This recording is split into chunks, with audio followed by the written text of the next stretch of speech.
ሰላም አለይኩም ወራህመቱላሂ ወበረካቱ። ሰላም እንዴት ናችሁ? እኔ ደህና ነኝ አልሐምዱሊላህ። እስኪ ዛሬ እስከ ቪዲዮ መጨረሻ አብራችሁ የቆዩ ላይክ፣ ሰብስክራይብ ያደርጋችሁ አበረታቱኝ ማለት ነው። ዛሬ ትንሽ ወደ ውጭ ለወጣ ለባብሼ የሆነ ቪዲዮ ትዛሌ ማለት ነው ጋይስ እና እስኪ ልስራ ብዬ ነው ማለት ነው። ወላሂ በቁሜ ነው የምሰራው ማለት ነው። በጣም ቸኩለናል ለመውጣት ማለት ነው እና ሰዎቹ ራሱ ግማሾቹ መኪና ውስጥ ናቸው፣ ግማሾቹ እየወረዱ ነው ከደረጃ እና እኔ ቁሜ ቪዲዮ ቀርጻለሁ ማለት ነው። እና ለማንኛውም ትዝ ያለ ቪዲዮ ምንድን ነው? ባለፈው ጅዳ ላይ የሆነች ልጅ አባያ ሳትለብስ ውጭ ወጥታ የተያዘችውን ልጅ አይታችኋታል? ላስታውሳችሁ። አባያ ሳትለብስ ውጭ ወጥታ ማለት ነው። ምን አረጓት? ተያዘች፣ ያዟት። ብትለምን ወዲያ ብትል ወዲያ ብትል ምን ብትል ምን ብትል ኧረ እናቴ ህጉ ነው የሚያዋጣኝ አንቺ ነሽ የሚያዋጣኝ ልና ተው እዚህ ሀገር ፖሊስ አጎቴ እንቀርቆ እስር ቤት ተገባች። በኋላ እንግዲህ ያው ህጋዊ ነበረች፣ ግን በቃ እዚህ ሀገር ላይ ስትኖሩ አንድ የምታውቁት ነገር ምንድነው? ህጋዊ ስለሆናችሁ ብቻ እንደፈለጋችሁ አትንቀሳቀሱም። በቃ ህጉን መሰረት ወይም ህጉን ጠብቃችሁ ካልሆነ በቀር ማለት ነው። እና ክርስቲያን መስለኛል ነች እና ሃይማኖቷ እና ደግሞ ብዙ እህቶቼ አላቸው፣ ብዙ ክርስቲያን ብዙ ሙስሊሞችም አላቸው አንዳንዴ ማለት ነው። ውጭ ስትወጡ ምንም አይመስላቸው ያኔ ምንም ሳትለብሱ ዝም ብላችሁ ኖርማል የምትወጡ ማለት ነው። እንዴት እዚህ ሀገር በህጉ እንዲህ ህጉ ነው የምትኖሩት። ማንኛውም ሰው አባያ ሳይለብስ መውጣት አይችልም፣ ምክንያቱም መቀጮ አለው። እኛ ደግሞ ሀጅ ነብይ ታውቃላችሁ፣ በጣም ሰበብ ነው የሚፈልጉት ከኛ ማለት ነው። ሰበብ ብቻ፣ ከዛ ውጭ በቃ እንዲሆንሽ ብትሆኝ ጣጣ የላቸውም። እና ስትወጡ ቆሻሻም ለመጣልም ሆነ ምንም ሆነ ለብሳችሁ ውጡ። በቃ አብዛኛው ቆሻሻ ለመጣል አሁን ምንም ሳይለብስ ይወጣል። ልበሱ፣ ለብሳችሁ ነው መውጣት ይመጣል ማለት ነው። ምክንያቱም አደጋ ላይ ነው የሚጥላችሁ። እነሱ በየት መጡ በየት አዩኝ ምናምን ምናምን ምናምን ለምትሉት ነገር እዛ ሀገር እኮ ውጩም ውስጡም ሁሉም ካሜራ ነው። እኛ ልብ ስለማንለው ነው እንጂ አንዳንዶቻችን በጣም እያንዳንዱ እንቅስቃሴያችንን አሁን እነሱ ያውቃሉ፣ እውነት ለመናገር ማለት ነው። እና ራሳችሁን ጠብቃችሁ ነው መውጣት ስትወጡ።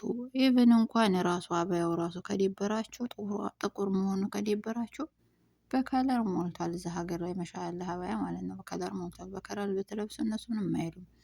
በከለር ለብሳችሁ በቃ እንደዚህ ራሱ አባያው ክፍት ቢሆን እንደዚህ ምንም ችግር የለውም፣ ምንም አይሏችሁ። ምክንያቱም አብዛኛው አረቦቹ ራሱ ክፍት ነው የሚለብሱት እና የተለመደ ነው አሁን ላይ። በተለይ ጅዳ ላይማ ያረቢ ጅዳና ሪያድ ጭራሽ በሱሪ ነው የሚንቀሳቀሱት እኮ። አሁንማ ሀዲቃው ራሱ በቃ ወንድና ሴት ሆነው እየጨፈሩ ነው እያሉ ያሉት። እውነት ለመናገር ግን እዛ ሀገር እኔ እንዴት ሞራሉስ እንዴት ይመጣላችኋል? ማለት እንዴት ትደፍሩታላችሁ? እንዴት እንደዚህ አሁን ውጭ ወጣችሁ እንደዚህ ስጨፍሩ አታስታውሱም? ራሳችሁን፣ ቤተሰቦቻችሁን፣ ኑሯችሁን፣ ህይወታችሁን አታስታውሱም?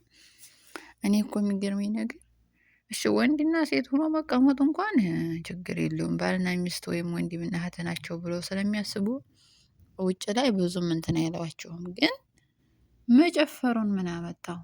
ሀዲቃ ሄዳችሁ መጨፈር ከአማራችሁ ቤት ውስጥ አትጨፍሩ? ቤት ውስጥ አትጨፍሩም ወይ? እኔ እኮ በጣም ነው ግርም የሚለኝ እውነት ለመናገር በጣም ከምንም በላይ ነው የሚገርመኝ።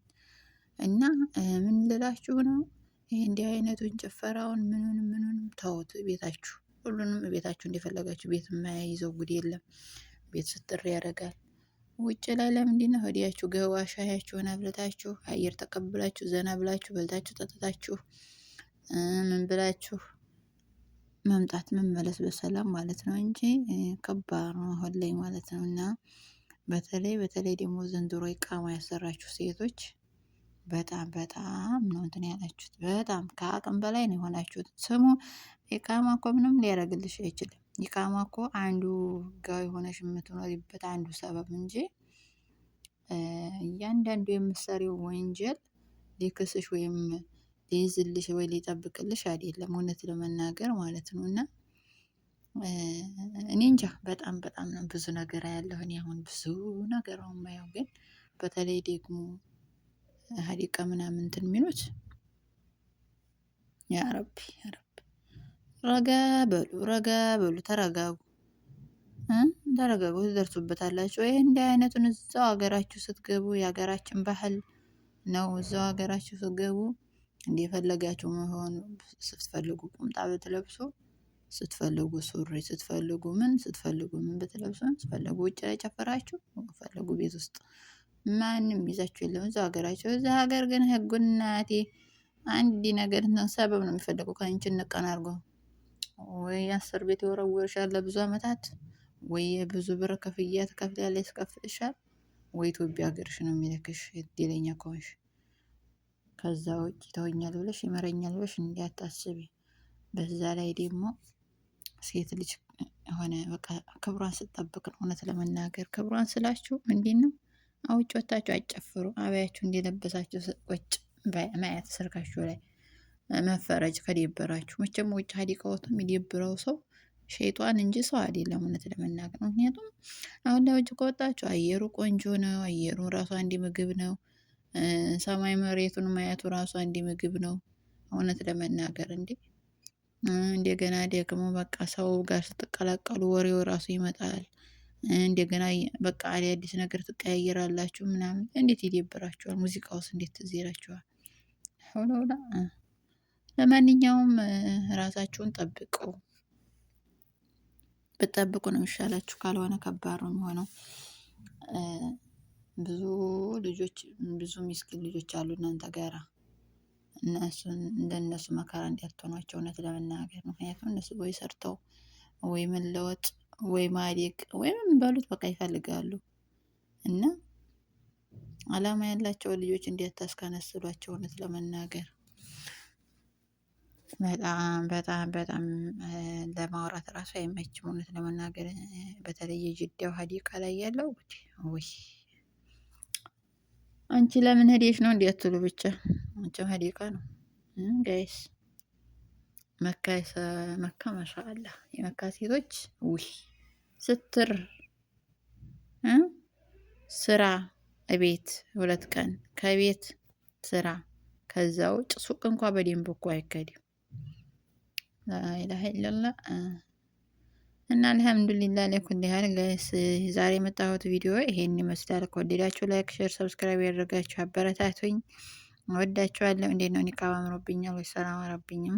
በጣም ቸኩያለሁኝ። አጠር ላድርገው ቪዲዮውን ዛሬ ማለት ነው እና ምክንያቱም እረይ ነው የሚሉት ታቆየው ማለት ነው እና እወዳችኋለሁ። ባይ ባይ